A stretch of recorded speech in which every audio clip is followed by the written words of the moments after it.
It's very late tonight, y'all. Very late. We are burning the midnight oil, but it just can't be helped. So much is coming out. I'm telling you, so much. Um, so today is 1,684 days since Richard was premeditatedly, treasonously, brutally murdered on Fort Bliss in the line of duty for reporting the kid trafficking, the gun trafficking, the criminal trafficking, the fentanyl, the meth. Um, it's huge business, and El Paso is the epicenter, is ground zero for trafficking. It is the front door to the United States for all of this trafficking. Um, it's billions and billions of dollars, and from the very beginning, um, make sure that I'm on. Make sure that you can hear me. So much is coming out. I'm telling you so. Yeah. Okay, so I see it all, and hopefully you can catch up when you have time, because I know it's almost 1 o'clock here in the morning. But it just can't be helped.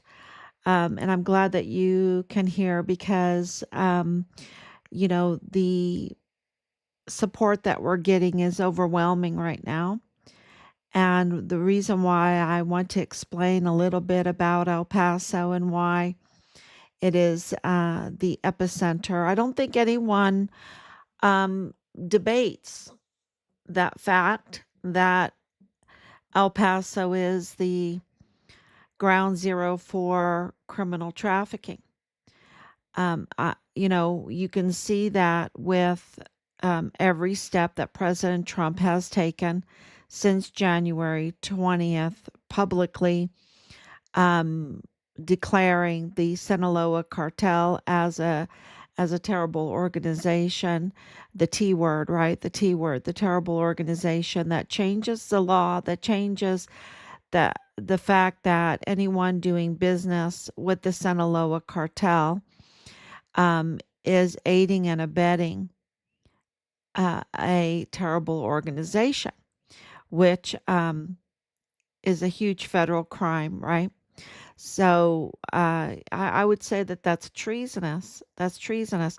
So that means that any law enforcement, any military associate, or anyone in the military, any contractor for the military, anyone in the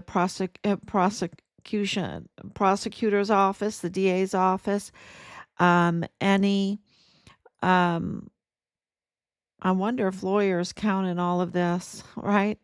Do lawyers count in all of this? If they are aiding and abetting, doing business with a terrible organization member, this changes everything.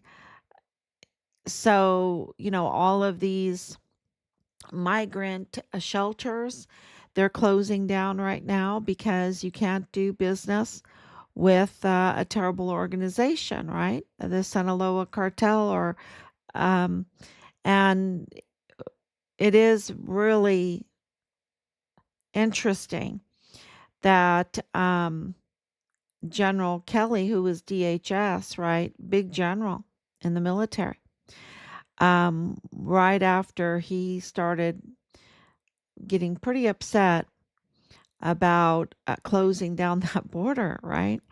Um, and he really targeted President Trump. It's when you go and look at it and see everything, and you have to remember that he has the media on his side, and the media is complicit to the criminal trafficking. Um, Terrible organization. Absolutely, they are. This is, see, the first thing that you have to understand in all of this, that I would say, is to absolutely understand the amount of money that's involved in this. and the amount of money that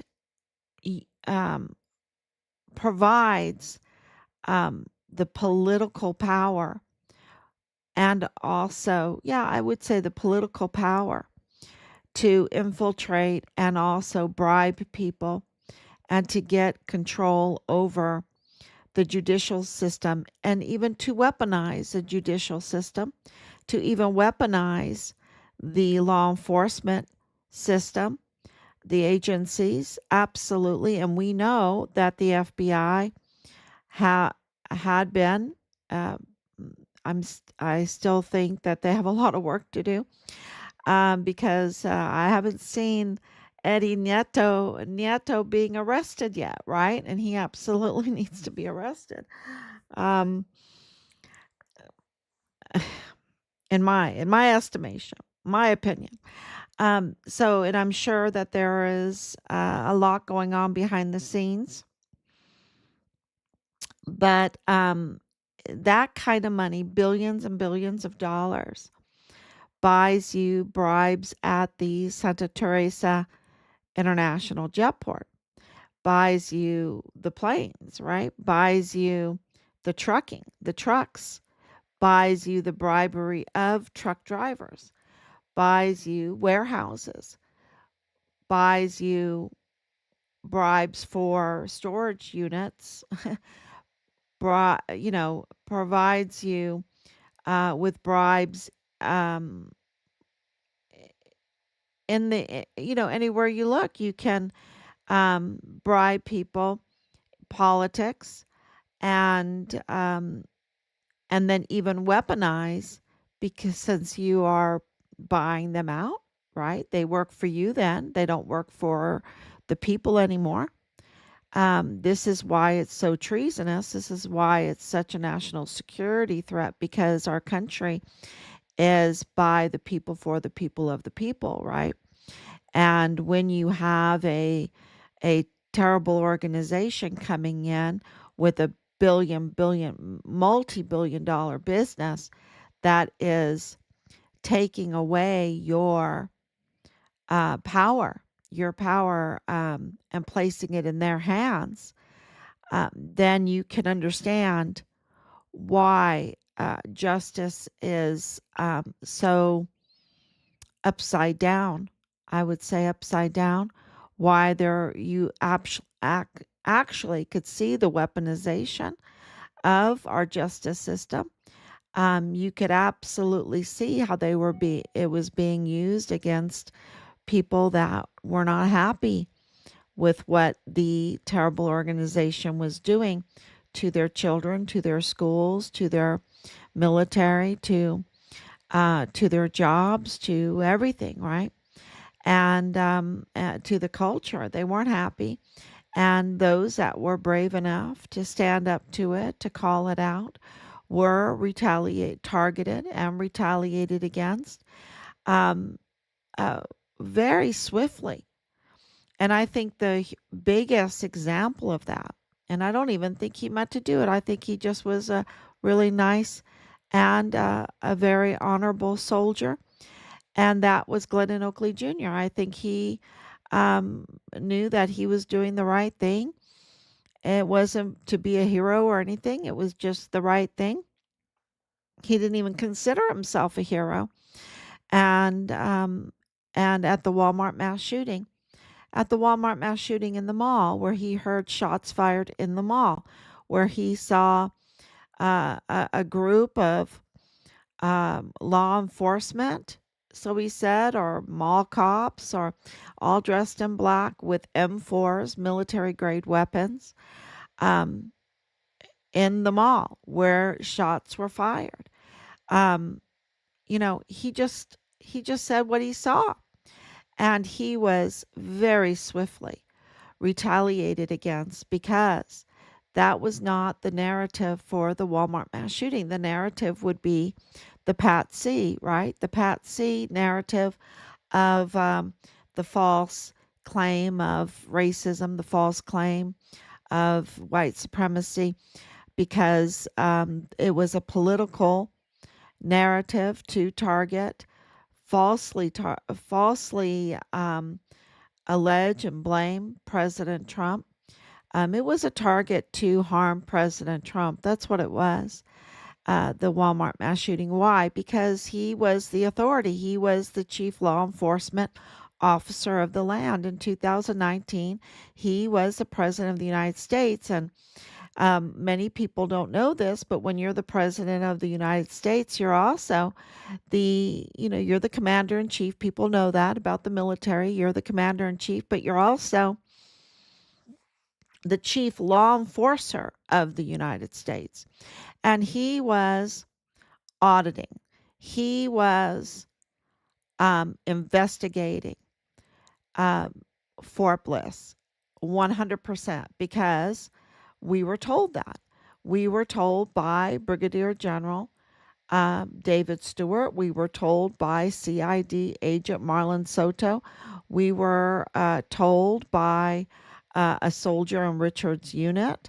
We were told um, by others that, and it's absolutely that they were investigating this weapon smuggling, that they were the ammunition smuggling, and that the IG were all over the barracks because of Halliday. And Marlon Soto was like, no, they were all over Fort Bliss. This is absolutely an investigation and an audit by the chief law enforcement officer of the United States, which at the time was President Donald Trump. And that happened because of Richard Halliday's, our son's, whistleblowing our whistleblowing reports. Now, um, that wasn't reported in the news, was it? Because the legacy media is in big trouble. Their ratings are in big trouble. The young people don't go. There's a big shift. It's a big shift in how we get our news, and so the legacy media are just not making the money that they once did, but they still have these high salaries and uh, these bills from when they did make big money. But they need to change, right? And we hear that they are changing right now, but they are absolutely complicit because all the evidence shows that they're complicit. Look at what we have handed them. Our team has handed them. We have handed them huge, huge stories, and they rather cover the kitty cat stuck in the tree. They rather cover the best enchilada in El Paso, instead of, and that's kind of fun to know. That's kind of fun and interesting to know. But we're talking about real, true investigative journalism exposing, uh, real treason, real constitutional violations in El Paso, the um, the right to vote of El Pasoans, the cartel trafficking infiltration into the agencies, the targeting of whistleblowers, the murder of a U.S. Army soldier by CID, complicity, right? Complicity, tampering, and that. So these are huge, huge stories. And, how can that be? Well, because El Paso is the ground zero for criminal trafficking, right? Billions of dollars. And those billions of dollars go to even false witnesses, false stories, false witnesses, um, false documentation, lots of forgery. And that's why the people the suspects in this case have, a long history of tampering and forgery of documents, and for benefits, for cashing in on cashing illegally on American benefits. And so, you don't have to wonder why, we're $37 trillion in debt when you have um, many, many, I would say decades of major fraud. And the fraud just gets bigger and bigger and bigger, right? And so I think people are sick of it. And today we received, well, we've had some documents that have absolutely been very important in exposing Rosa Maria Valdez Garcia, who has the same residence as Danae Katzen, who absolutely targeted us. And also, Rosa Maria Valdez's family was in possession, probably still is, of Richard's credit cards after he was murdered. And, and also, and we gave this all to the media, how Richard's case is connected to the Walmart mass shooting case, and through even cars and license plate numbers and addresses. And I mean, we gave them all of the, I wouldn't say all of it, but enough hard evidence from what we have that they could absolutely investigate further. They didn't have to depend on us, but they could discover that Richard's case, the unit that he was in, it has ties to the Sinaloa cartel that is connected to the Walmart mass shooting case. And Rosa Maria Valdez Garcia plays a huge role in that. And and with Justin Underwood, who is trying to paint himself, rebrand himself as MAGA, as being Trump friendly. He absolutely is up to no good. He's absolutely up to no good, Justin Underwood, the attorney, and also the attorney Felix Valenzuela, the Mormon attorney. The common denominator in Richard's case is uh, that the suspects belong to the Mormon congregation, that the suspects are cashing in on 100% veterans disability benefits, that the um, suspects are connected to the Sinaloa cartel. That is the common denominator. It's big, and it explains how they could target Richard, retaliate against him through the law enforcement and through UCMJ, um, also through the prosecutor's office, also through the court system, Penny Hamilton, fraud, a total fraud, collecting illegally on benefits. She's a fraud. And, so there's so much of this fraud, and we have it documented and we filed it. And today, this,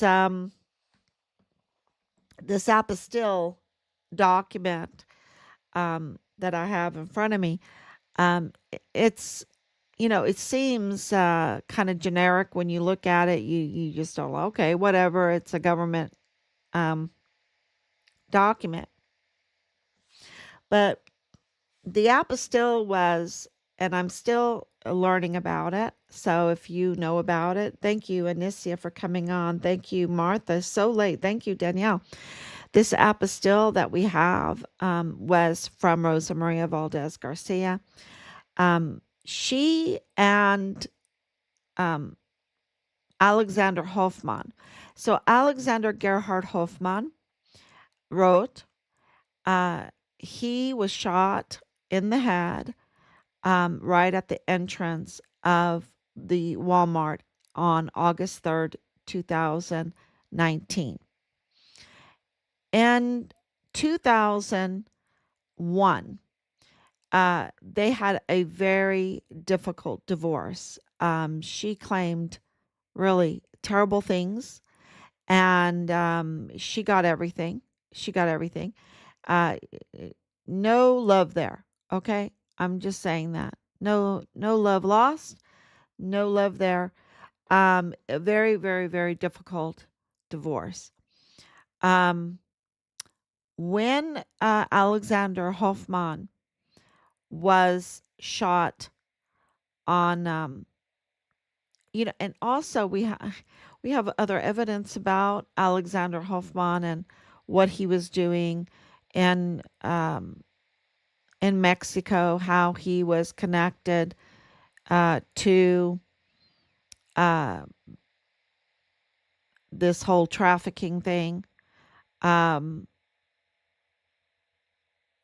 this whole Walmart thing, how they were all connected. Yeah, it's very it's so convoluted, but when you dig in, you find it, and it takes a while, but you find it. And so when he was shot, um, and in the in his death certificate is very, we're still going over it. But I can tell you this, it does say that he was divorced and never married again. Okay, I can tell you that. I can tell you there's a lot of anomalies with his death certificate. Um, and we're still going over that. But the big thing is Rosa Maria Valdez Garcia um, targeted us, targeted Richard's case, and targeted. I mean, she's been in on this and a false witness. Okay. So, definitely a false witness, and such a good false witness. I mean, she's a false witness over and over and over again. I mean, this is like this is her profession, is to be um to pull off scams, to be a false witness, to be a crisis actor. Uh, we have an article from her that, she's a total crisis actor. And I will be sharing that with you. It's just so late, 1 o'clock in the morning. And this apostille is really a smoking gun. It really is a smoking gun, because what the hell? That's the only way I can say it, and I try not to, but what the hell is Texas doing certifying a German birth certificate, right? I, a German birth certificate has to be certified by Germany, by the German consulate. Am I wrong on that? Someone, please tell me if I'm wrong on that. But this is, to us, the what is she keeping a secret? What is she? It's so much fraud. It's absolute fraud. So we ran it, and it just tells us that we're right. Uh, all of our information tells us we're right. This is fraud. This is not something that, Texas Mike could have certified the death certificate. That would make sense since he died in Texas, right? But not the German birth certificate, because he's German, right? And he's German, and he was brought over with the Luftwaffe. He was in the Luftwaffe. Of course, the Germans were on Fort Bliss. Um, but this and then she's certifying that she was, I guess it's called in Mexico, a concubine, that she's a concubine, that she was common law married to him. Okay. And she did this after he was killed. Okay. She did this after he was killed because of the Walmart mass shooting victims' funds. And she manipulated the paperwork. She manipulated, her and her family manipulated even recordings, audio recording. I think she is in real danger of going to prison too. She's in real danger of going to prison too. I don't think a fine can cover what she did, right? I don't think so. I think it's bad. And the apostille is, just to certify, and I don't even think she could have used it to take back over to Mexico to claim that she was common law married or whatever. It's all really stinky. I don't know how else to say it. There's just so much fraud.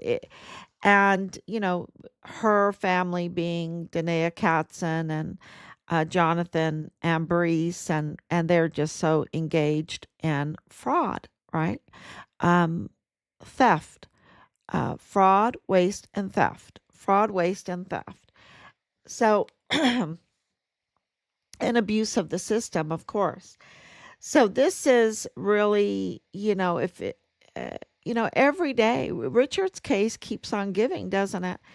I think Richard's case is the key to breaking this whole criminal trafficking because it just keeps on giving every day, exposing more and more fraud. And this El Paso Community Foundation um, Victims Fund that is, not transparent, like not transparent, and banking with Westar Bank, which is, you know, these are the biggest contributors to Veronica Escobar, right?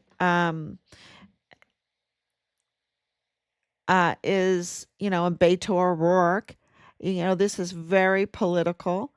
And Rosa Maria Valdez Garcia having a history with them, and Danae Katzen having a history with Beto O'Rourke, with the political part of this for Rosa Maria Valdez Garcia to be holding press conferences in Mexico right after her husband had, and I shouldn't even say it's her husband, it's not her husband, right?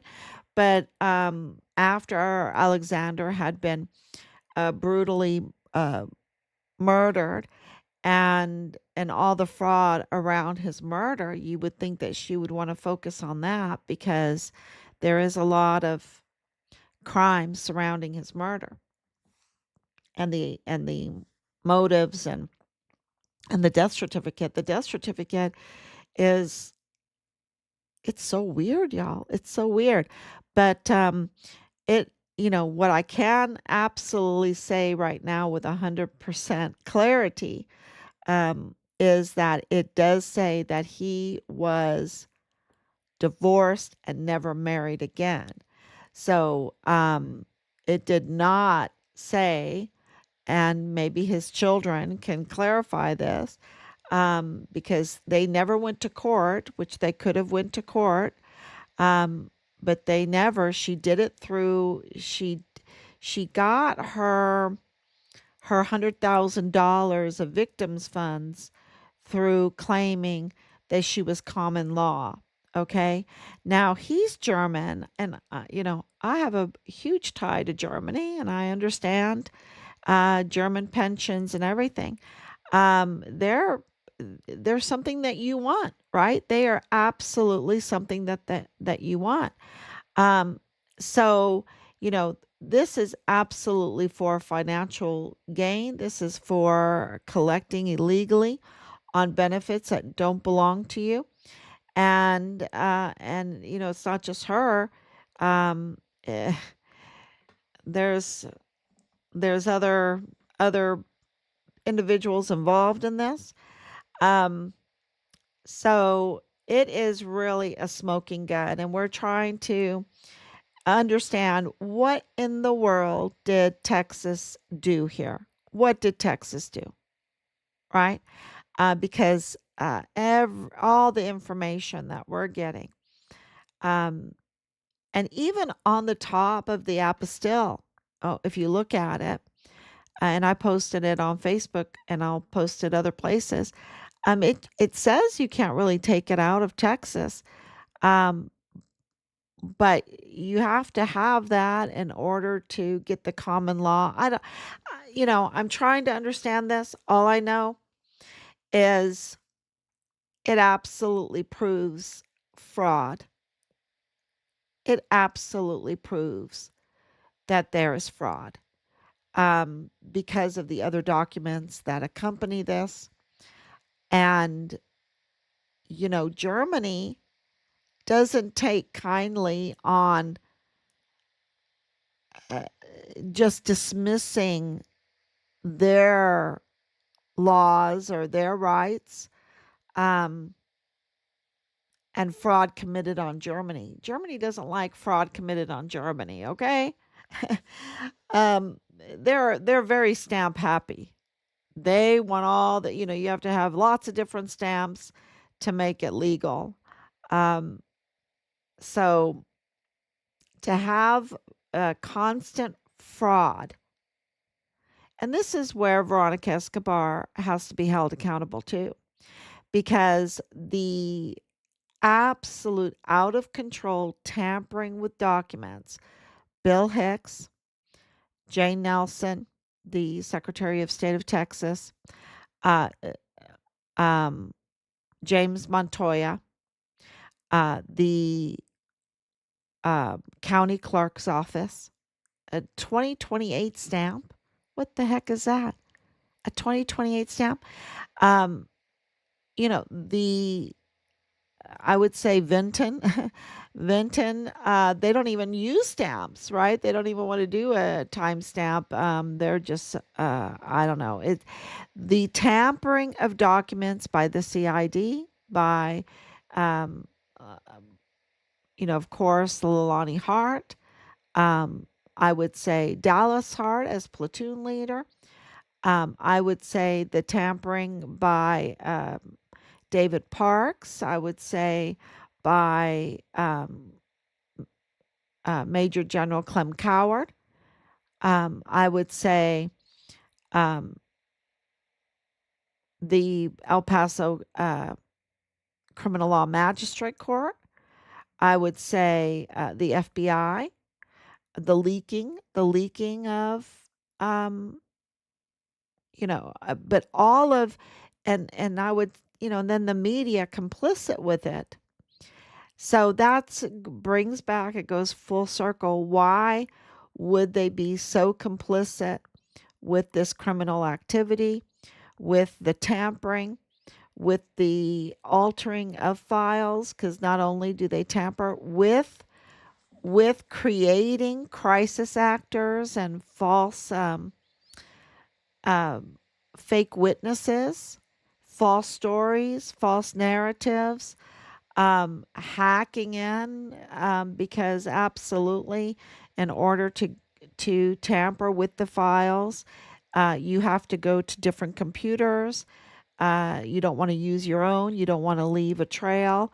We have witness testimony to that. That going to other people's computers, um, finding a way to tamper without leaving a trail. So that's where hackers come in. And Michael Maiello being at the DA's office, being at the FBI's office, being working with Walmart security. We know that CCTV footage has been tampered with. Lots of things have been deleted or whitewashed, but it's that's why we file with so many different agencies, so many different letters. Yeah, no birth certificate has to be certified from the birth country. No, a birth certificate has to be certified from a birth country. Correct. Why was Texas certifying a German birth certificate? Right? It's weird. That's manufacturing government documents, in my opinion. Yes. That's illegal, in my opinion. Yes. Very. Thank you so much, Danielle, for forgetting it, because absolutely, that's exactly what we thought. Um, we're like, this is totally fraud, and you know, is someone going to care? Is someone going to care? Because you have constant fraud, constant tampering of timestamps, constant meddling with government documents. Um, Look, our criminal complaint, because clearly, and there is no allegation here, even though we have to say it's an allegation, but clearly it is confirmed that Jane Nelson, the Secretary of State, tampered with documents, right? Tampered with timestamps. And so here we have another Secretary of State on this document. I mean, that's huge. That is so big. And, this is from a Republican governor's administration. Yet, Veronica Escobar is silent. She was silent with Bill Hicks. He was totally a usurper. And, all the documents, it wasn't hard to figure out, right? You just do the open records, you see the dates, and you know what the Texas Constitution says, and the dates aren't right, and you see the emails between him and Jane Nelson, and making a call to the Secretary of State. We made videos on it. I said it for I don't know how long. How long was I preaching on that? And we weren't just preaching on it, we were documenting it, and we were filing it. We were filing it. We filed it with the SB4. That was, learning how to do a amicus brief. I'm going to get it a law degree, at least a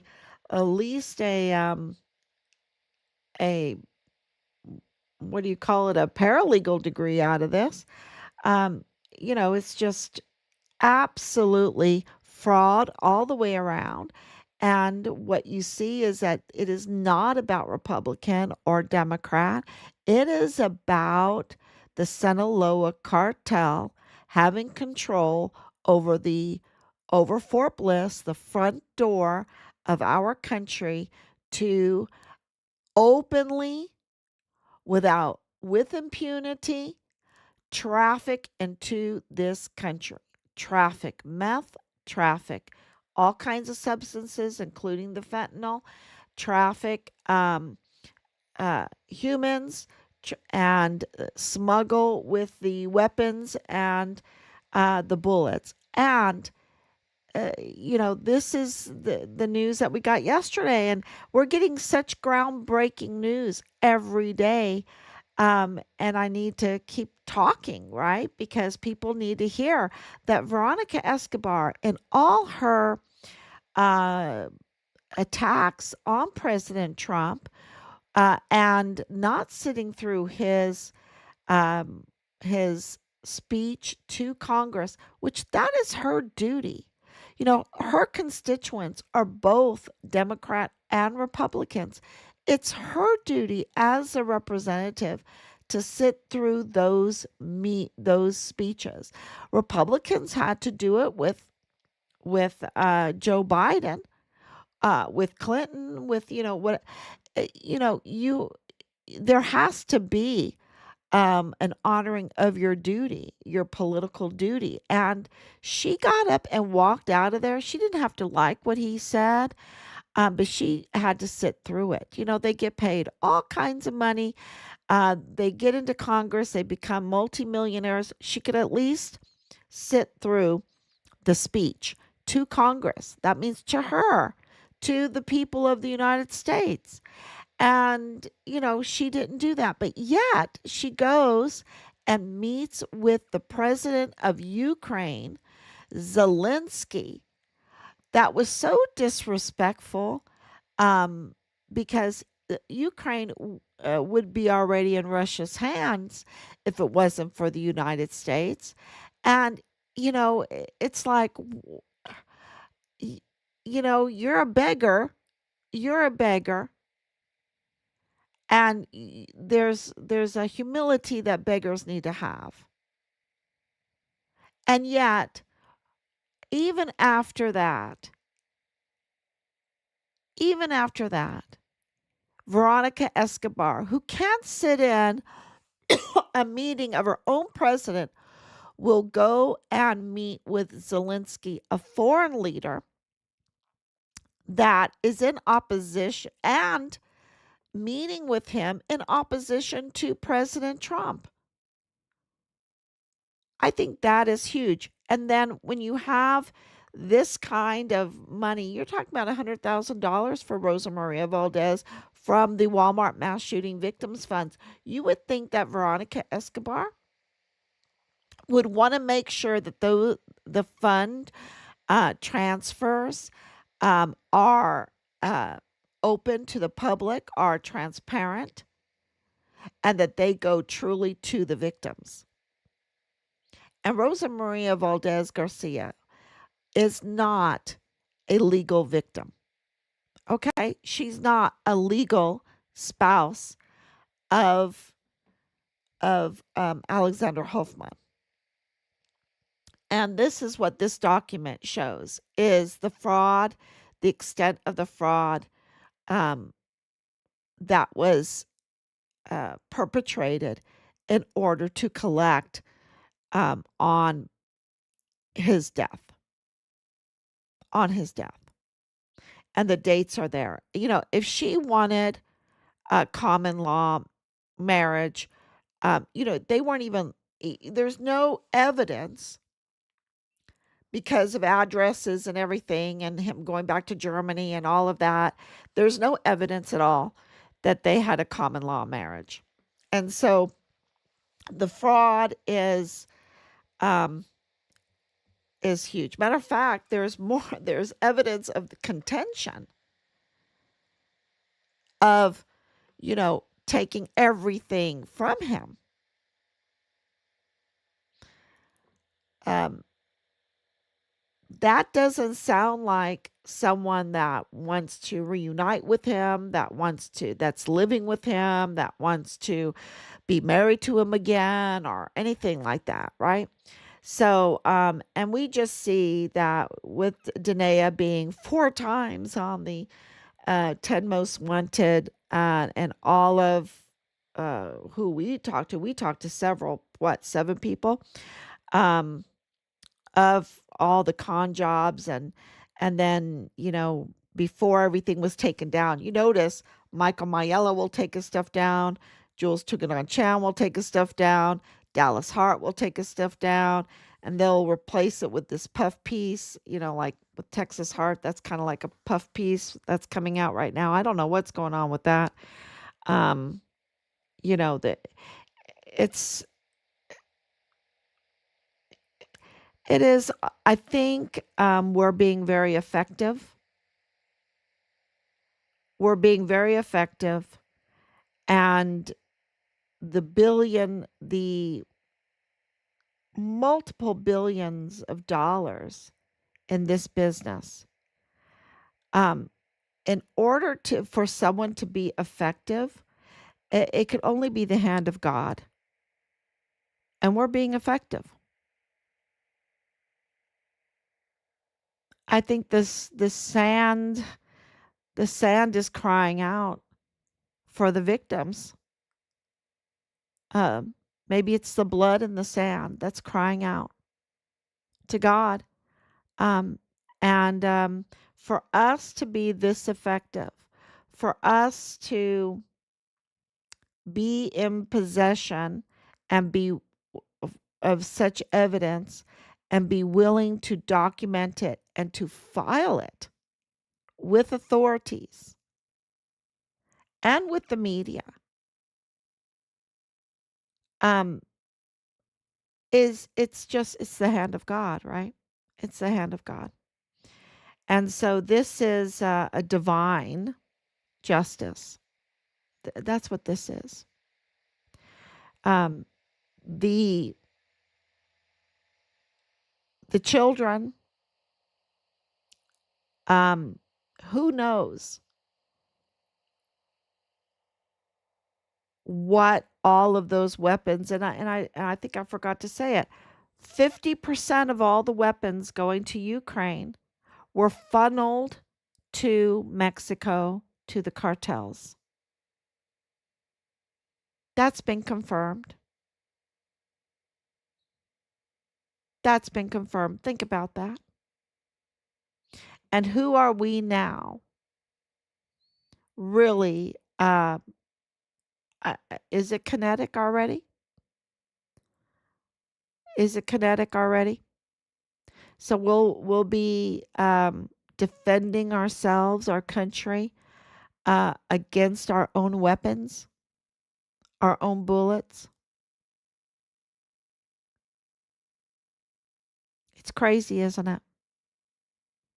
I think this is Richard Halliday's case is the key because it's only by the hand of God that this has happened. And to get the documents that we received again today, including this apostille and the death certificate. Look, the death certificate. Uh, um, something is very wrong with that. It is very wrong, and it shouldn't be. It should be of the highest standard. But remember, I told you, the chief medical examiner came into that job um, because of Veronica Escobar when she was county judge, and she approved him being placed as a chief medical examiner, violating the Constitution because the Texas Constitution, when it's a judicial officer like that position, has to be an American citizen. And not only was he not American citizen, he was not qualified, and he violated his visa. He violated his visa. And she continued paying for him.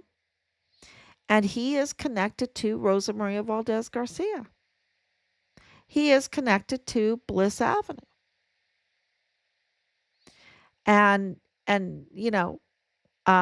he's in a I guess in a cushier spot. I mean, making like $450,000 a year. But these are fraudsters, and they are absolutely connected to the Sinaloa cartel. And they were absolutely not only targeting us here, I mean, in the United States, but also in Mexico. And, it's very clear that,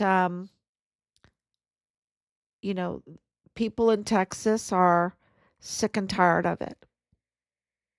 And God has moved them to provide information to us. And we're very grateful for that because, you know, we knew things were sketchy with Danae. Um, and, this all confirms it's more confirmation. But it's so unbelievable. And the only thing I can say is that you better believe it because this is billions and billions of dollars. And President Trump absolutely, from day one, has had his eyes on El Paso, Texas. El Paso, Texas. Okay, they might be talking about New York. They might be talking about Chicago. They might be talking about, um, Tijuana, well, San Diego with Tijuana and that. Um, but where did General Kelly go to work for? He went to work for the governor of Chihuahua. Okay, the governor of Chihuahua. you know, this is the epicenter. This is ground zero for the trafficking, for the big bucks, for the big bucks, and people that want to sell out this country. And no matter what you think about General Kelly, what he did was sell out the country. He absolutely did. And the generals in Richard's case, and he was one of the generals in Richard's case, right? Because he was DHS. Uh, and in charge of putting together these migrant camps. Uh, I mean, you can't make this stuff up. So they are. Um, a lot of people got dirty because the money's too good. And when you're in debt, you can be, the college debt is so bad, the credit card debt, the credit card interest rates are so high, the desperation of it. And I will tell you that a lot of the suspects in Richard's case have declared bankruptcy. A lot of them have declared bankruptcy more than once. So they don't learn. They don't learn. And, um, they're all about um, betraying their country. Uh,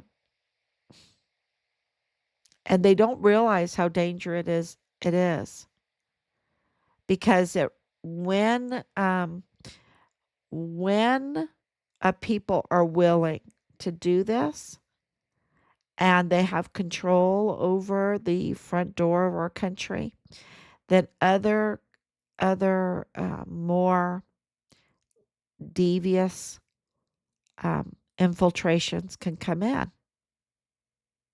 And we're seeing that, aren't we? We're seeing that. So Richard, absolutely, we're being vindicated every day. And our goal is to get accountability. And I don't know how long that's going to take, y'all. I feel like, it's all in God's hands. And we want Richard's remains. And of course, we have um, our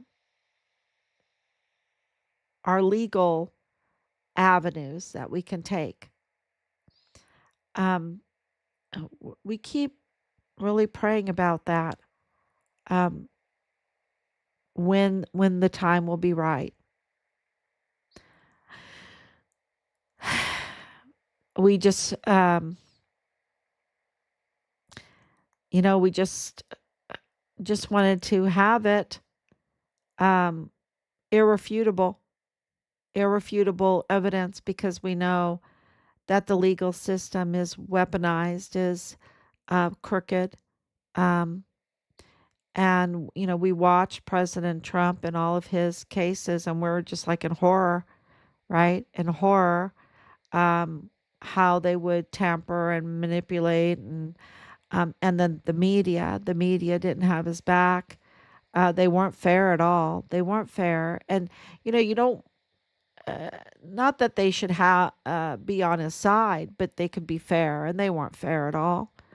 Um, so, and we know that the media has not been fair to Richard, which is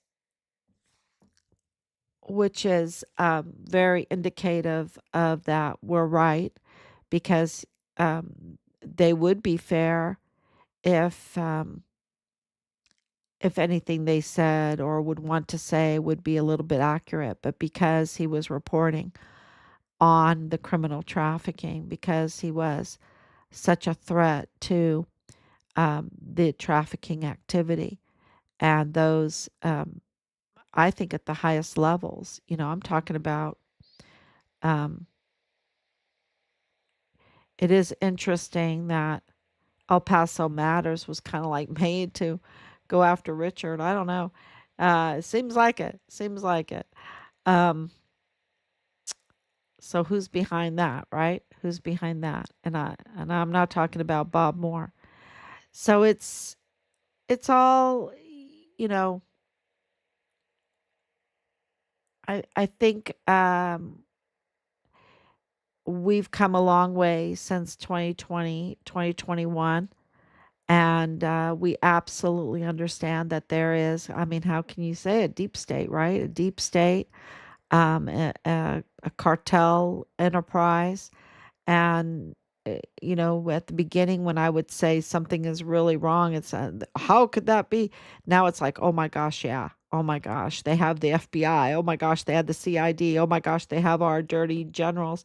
And there's not all generals are dirty, but in this case, they're pretty dirty. They're pretty dirty.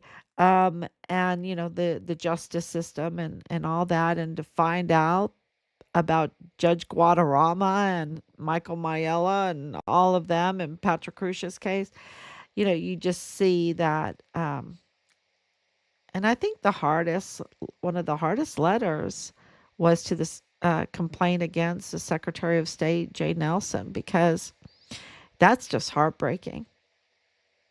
Is it's her job to make sure those seals, those timestamps are accurate for the people of Texas. It's totally criminal.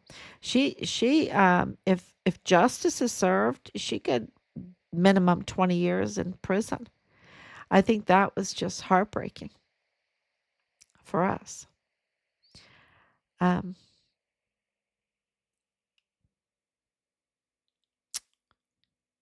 a lot of cover up going on. And that means that they are absolutely okay with people, with a young whistleblower soldier being brutally murdered. That's what that means. And we're not okay with that. We're not okay. So thank you so much for coming on, and we will be back tomorrow. Thank you so much for your comments, and if you have any questions, feel free to ask. And please share all of this. It's really important for people to get this information. Thank you so much. God bless you. Bye bye.